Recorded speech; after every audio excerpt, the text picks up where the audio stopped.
Tolutoludo.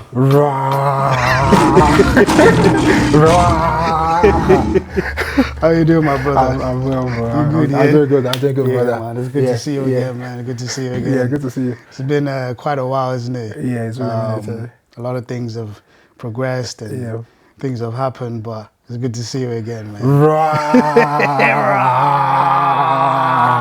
We are still here, still roaring. We're still here, I think that's the man. most beautiful We're still thing, here, you know? yeah. It's beautiful, man. It's beautiful. Life is beautiful. Life is booktiful. It's booktiful. I like that. You know what I mean? Because it's one of those things that you just coin and it just sticks. Yeah. You know what I mean? So yeah, it's good, man. It's good. How have you been? Let's start there. How have you been? Roaring as always, roaring as usual. Yeah. Alive, ill and out, yeah. Yeah. Okay, it's good. How's the family? Everyone cool? Yeah, all good, all good. Good, man. So we're here again, effectively to kind of bridge the gap since we last spoke. Yeah. We have some new topics to discuss. Yeah. Some things to expound on. Yeah. And it should be a good one. Should be a good conversation. Bring it on! Should be a good conversation. Yeah, look forward to it. Look forward to it. So I'll jump right into the first question. If you could give us a metaphor to describe you as a creative working in regulatory and financial crime compliance, what would that be? Yeah, I would say a restless bed. As a creative, you know, there are days you have all these ideas flowing through your mind, so you're always like restless. What's the next big thing you want to get involved in? What else can you do? So you just have to be able to, like, as you are managing the other side of you, which is your career, you also have to manage yourself in that, in those moments when I could be restless, I just have to, like, just put myself in check, you know, just to ensure that I maintain focus on my career as well. Yeah, so I'll say I'm a restless bed, always restless. Yeah. So how do you balance that between, you know, family life, work life, creative life? How do you find the balance still? Is it? Yeah, I believe it's not easy to balance, you know, like, although I always say, like, you always find things that time for things that are important to you. But in the real sense, now my daughter will just be like, oh, Dad, let's go to the park, let's go and hang out.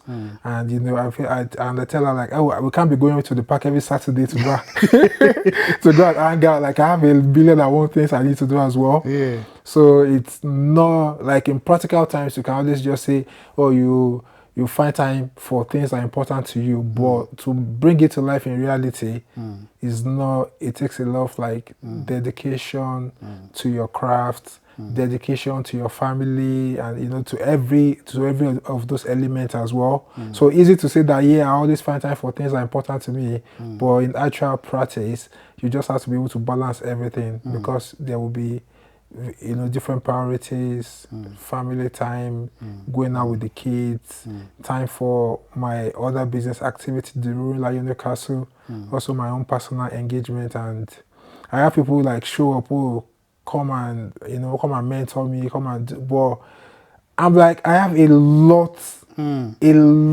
like, my diary is filled up, like, but the person out there may not actually understand, but I know what I'm dealing with in terms of all the things in my phone I need to do, and I just don't have enough time. Yeah. So it's really, really difficult. Yeah, you know, I can relate because, you know, with me now, doing some of the things that I do of late, you know, obviously not just the camera stuff, but motorsports and what have you. So I'm at a point where my diary is so full that I need to actually start cancelling things. Yeah. That are not necessarily gonna either benefit me, whether that be from a financial standpoint, or whether that be from an experience standpoint that's gonna benefit me in my different ventures. Yeah. So I'm having to, but then at the same time, I still have to find time for family, friends, and that kind of thing. So I definitely can relate in respect of balancing that, where difficult. You need to dedicate time to your craft. Yeah. You also have your day job, which is what pays your bills. Yeah. but then you can't neglect your family either. You can't. You You know? can't. You So, still have to like just make time because yeah, they are the family is even the most important that's the element. thing, yeah. Because when the business is no longer there is no job. Exactly. They will be the one to just Yeah. Exactly. they will be the one to console you if you have no job or you know the love and all of that. So they will do with love, give you all the affection. Yeah. Yeah. So So it's important to find balance, man. yeah, It's very something important. that, you know, I've learned from a young age anyway, is you know, because I'd go to school and, you know, you come home, you're supposed to do your homework, but you want to go hang out with your friends. Yeah. But then by the time you come back, if you haven't done your homework, it's 8, 9, Yeah. you're supposed to be getting ready for bed. Yeah. So it's something that, you know, I had to learn from a young age to really balance, because in my family, school was very important. My dad was a teacher. Yeah. You know, and it was very, very, like, it was emphasized that, listen, if you don't progress in school, there's not really many options for you. Yeah. And, you know, at the time we're living in South Africa, you know, there's not really that many options other than a set key career path, you know, and if you don't make it in those, you're going to be struggling for the rest of your life. I think we share some commonality in that regard. My dad too was a teacher initially before going into banking, then the capital markets. So he also was a staunch believer that education makes all of the difference, and he always wanted us to get educated because he believed like that was the key to unlock the world. So my dad saw education from that prism, that just get educated. If you want to achieve anything in this life with education, you can unlock all the opportunities. So he always preached that education, and I wrote like about 2 essays in my collection of essays on Ravi Eden James titled "Education Makes a Difference," because I also know the power of education as well. So I think we share a commonality in that regard. Yeah, it is. You know, it's not something that I necessarily get hung up on, because I know that some people, the education path is not for them. Yeah. Right. But for the majority of people, that's what you have to do. You have to go in and get your degrees and you know, to ensure that you can create a better life for your, you know, your children, your family, etc. So in as much as there's things I may disagree with, but it's still important to get your education. By all means necessary, get educated. It makes all of the difference. Even if you don't need it, just have it. Just have it, exactly. Because imagine giving you like a contract to sign, you're not educated. Exactly. You know, education makes a lot of difference. Just literacy, you know, it's good to be. They hide this in the small print, and you don't know what what's in there, and you know the language and all of that. Yeah. But just that basic education, literacy, it makes a lot of It makes a massive difference, Second question for you.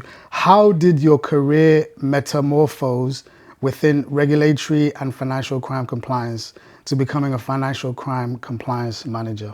Yeah, I would say I started like from the trenches. So, and for me, I think it's always good to tell that story as well. Like started from the trenches in 2012. I go on a project on the payment protection insurance project, and with a large UK financial institution, and you know I've worked my way through, you know, just from there going to another major financial institution, then worked with like really big institutions.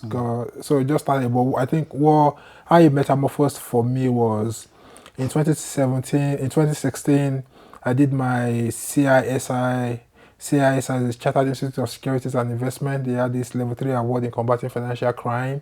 Then in 2017, I got my CAM certificate. That's the Certified Anti-Money Laundering Specialist certificate. And just last year, I got the advanced CAMs in risk management. So I've always been someone who was like a stickler, you know, for more knowledge.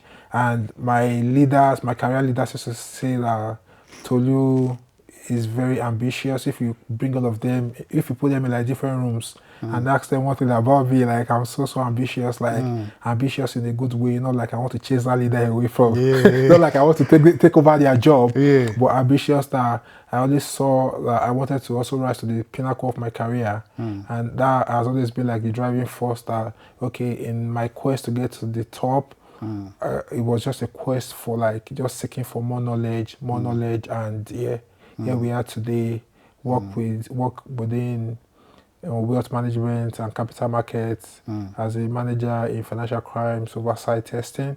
So for me, I just felt like it was just a mix of ambition, continuous quest for learning and education, and just always like seek. So in terms of the place of preparation, getting myself prepared all the time, and just always looking at where is that next opportunity for me to move forward within financial crime compliance and regulatory compliance.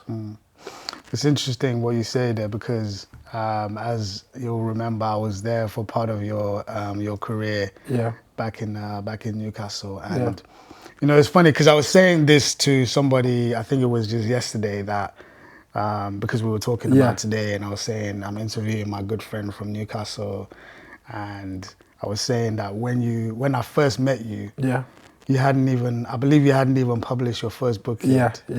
I think that was when you first published your book, right? Just when about we met. that time, And I was thinking, you know, I've been watching this guy from afar, you know, and his trajectory has just been upwards, you know. And I was just talking about the number of books that you've published. Talk less of the financial crime side of things and how your rise has been meteoric.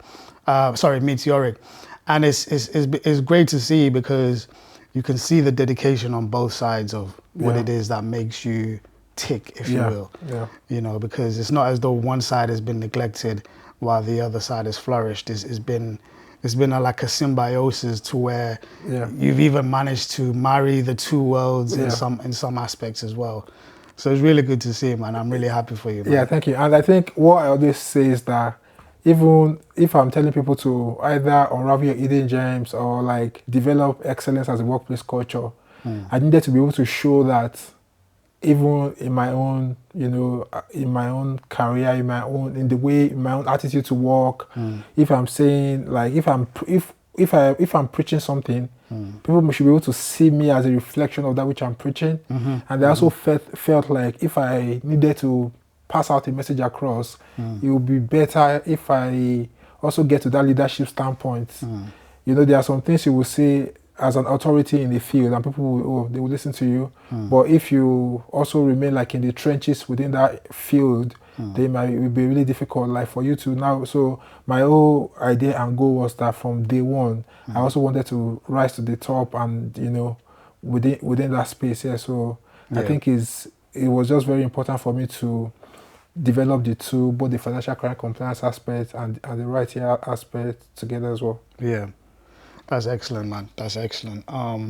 Because, you know, as somebody, you know, grows in their career path, there is a soft expectation that, you know, you're going to move on to the next thing. Right? Some people don't have that ambition, but generally speaking, there is that expectation. And then as you grow in your career, in your ventures, whatever they may be, yours specifically, the poetry, there is also that expectation that at a certain point, you know, you might be a mentor for future poets or writers, narrators, etc. Some people may even create academies where they do that and they bring people in. So whatever your ambitions is, it's good to know that you're forward thinking in everything that you do. You know what I mean? Not just the financial crime, but also in your poetry. It's really, really good to see. Really important. Man. Thank you, man. Yeah.